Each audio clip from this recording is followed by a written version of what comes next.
देखो सांग मैंने Odisha police recruitment board Bhubaneswar तरफ आपर ऑफिशियली ओडिशा पुलिस एसआई रो एग्जाम रो डेट आस जाइए जोटा कि 4/10/2025 एवं 5/10/2025 आपर ओएमआर मोड बेस रे आपर एग्जाम हम एवं ता सहित आपर candidate advise to download their admit card to know the details of examination centre schedule of examination Odisha police website आपण 20 सेप्टेम्बर ऑनवर्ड्स आपण आईडी एवं पासवर्ड दे आपण एडमिट कार्ड डाउनलोड कर पारिबे।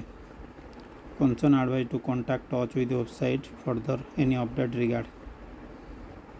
तो मैंने एतिक इनफॉरमेशन था आज कि आपण ऑफिशियली डेट कन्फर्म हो जाइए। तो आपणकर 4 एवं 5 सेप्टेम्बर रे आपण अक्टोबर रे आपण एग्जाम होगा जाऊँ। तो आज एतिक इनफॉरमेशन। जय हिंद जय भारत।